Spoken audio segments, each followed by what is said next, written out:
Hi, people of Radionica, people from Rock Express, Expresso Radionica.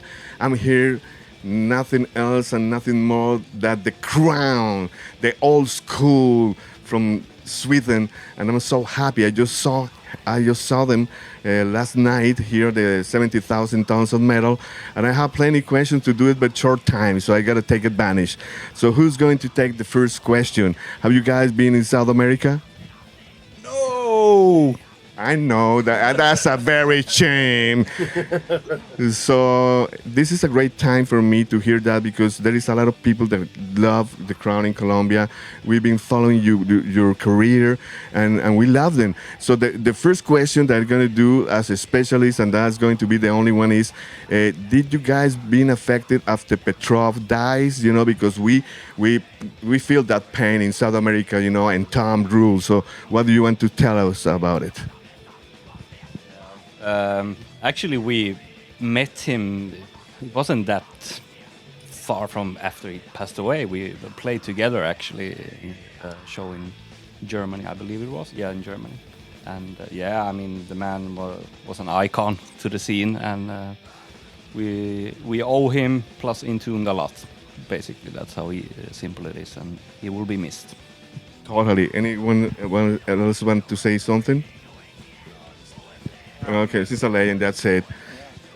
Well, he started with this, there in Sweden, and now you guys are like trying to keep the torch alive in that old school metal. So, how you guys feel? What is going on with the band after Cobra, the Royal? This was a good comeback, Cobra. Let me tell you guys. Yeah. Right now it feels really good. We have a new lineup that feels really cool and very good. And after Cobra and Royal, we are feeling like we are going the right way. And we have a lot of new stuff going on. We will probably record a new album in late fall this year. That will hopefully be even better than Cobra and Royal. So yeah. It feels good, and hopefully also we hope to go to South America this year. We have some plans for it, so yeah. Any circumstances, experiences in the studio making Royal? Yeah, it was really smooth. We did everything in 7 days, Yeah. Quick, that's what I'm saying. Yeah, it was a really smooth experience. So you guys went to the studio really prepared to do it. Extremely prepared. Yeah, everything was set. We came there first day and we recorded like day and night for 7 days, and then Frederick did the mixing for like 1 week after that. So totally 2 weeks, but we were in the studio for 7 days. So yeah, that is the fastest album we have ever done. Well, Most prepared you guys ever did for something ever.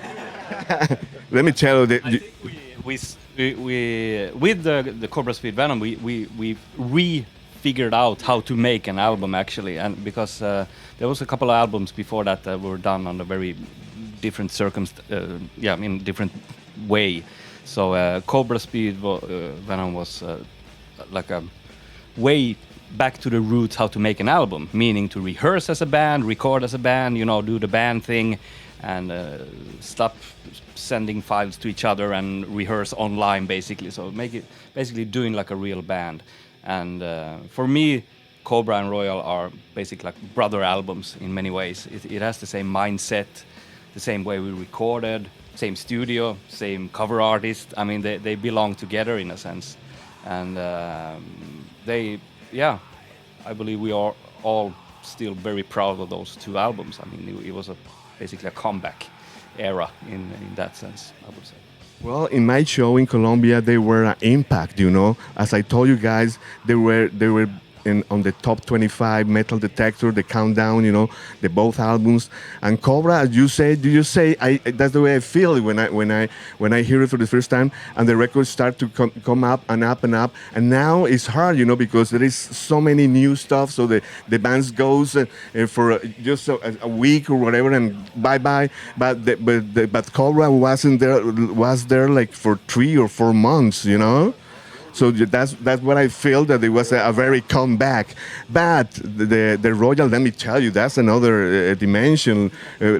I want to hear something about the Royal, So which cities should we play in South America?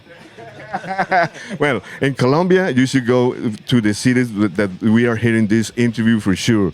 You see, in the Caribbean Sea is Cartagena, Riohacha, and Santa Marta. And then we have Cali, we have Medellin, and we have Bogota, and we have Santander. So there's like 8 cities. So it's a full week. No, I guess more than that. Yeah. Let me hear about the Royal album. You said it was just 6 days, right? But I want to hear about the producer. I want to hear about if you guys feel satisfied after the final results and what is coming. You just said that maybe are you guys doing some plans for the new album? Yeah, I mean, as I said before, it was 7 days, and Fredrik Nordström, yeah, exactly. Legendary producer, yeah. He's very easy to work with. Understands our music. He's been, in the scene doing death metal albums for like 25 years now. So it's really smooth and easy to talk to him.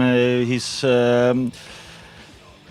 having, our sense of humor and stuff. That's important. Yeah, definitely. So it's very easy to work with him. And so the time just flew away very fast, and suddenly everything was done. But I don't think that you are ever, 100% satisfied with something. When everything is done and you come home, damn. Production-wise, I mean, for example, Robin's lead guitar, for example, it's way too low, stuff like that. Production-wise, it's not 100%, but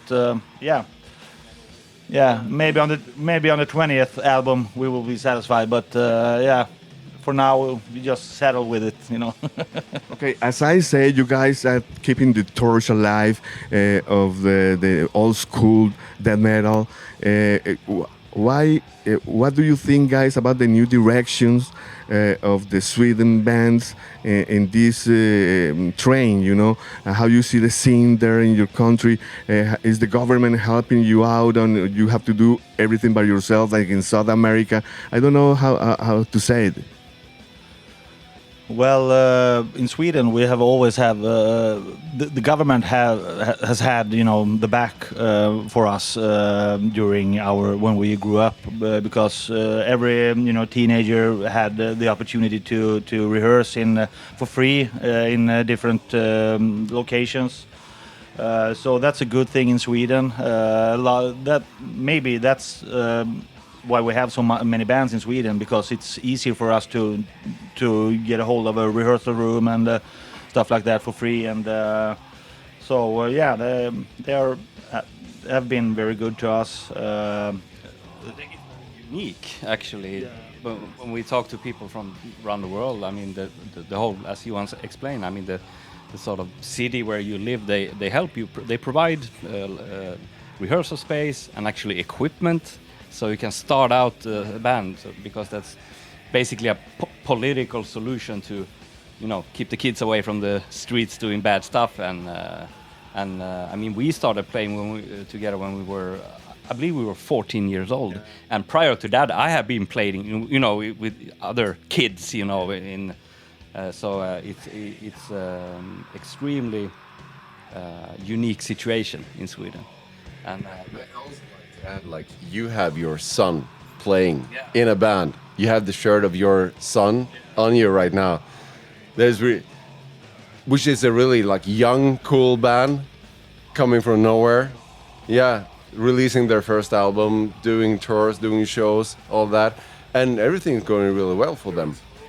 There is a My son's band, they started out with this the same way that we did, you know, with a free rehearsal place, and they borrowed equipment because, I mean, they were kids as well. I mean, they didn't have equipment, so they sort of got that sponsorship from the government, you know, to borrow equipment. So it's amazing, actually. It's pretty unique in Sweden. Well, thanks for the time, guys. I know you're tired. I have two more questions. I ask you that because in my country it's totally different, you know. There is so many metal bands because they are suffering and because we are poor. So there's anger. Take the kids to the instruments and do metal, and people love metal. But an instrument is always high price to get it, and production and schools and everything. So what do you want to tell to the listeners, to the musicians, directly from Sweden to Bogota, and you know, to have some hope and keep rocking, brothers? fuck everyone else. Believe in yourself. Love metal. For real. Right. Each one of you, what do you want to tell to the Colombian rockers and musicians? Well, you just got to keep it up and believe in your dream if you got it. Yeah. And in some way, you get instruments, you get cases of boxes you can bang on. Yeah. I don't know, acoustic guitars or whatever. That's a start. Play. Just do it. Play your instrument. Love your instrument. Play metal. Love metal. Yeah. That's all. That's everything. The master bass. Yeah. And masturbate. Yeah, the masturbate. Fuck you. Do what you like. Do what you believe in. Yeah, you gotta follow your dreams. Yeah, definitely. I stand behind those words 100%. You need to just keep on going. I mean, I don't personally know the situation for kids in South America, but I know they're pretty different towards how we have it in Sweden. So, even if it's rough, just keep on going and try to go forward and just keep on playing. Yeah, as we all said, I think that the situation is very unique. I can't really give a good advice regarding the equipment, but as everybody here said, that I mean, follow your heart. I mean, if you feel somewhere deep inside that you like a special kind of metal, go with that. Because if you enjoy it, if you love it, then you will do it with passion. So if that means going against the grain or whatever, fuck it, do it. Because that's when you get the best shit out of you, when you basically follow your heart. Okay, you just hear the crown directly from Sweden. Thanks a lot, guys, for your time. Keep rocking, keep giving us happiness, you know. We need it in South America. And hey, we have a duty, you know, have to go to Colombia for sure. Might actually happen, like Johan said. We are actually right now discussing it, so it might happen sooner or later. Okay, guys, thanks a lot and keep rocking. All right. With the crown from Sweden, I'm Johan and this is Marco, and we're here with Andy from Rock Express.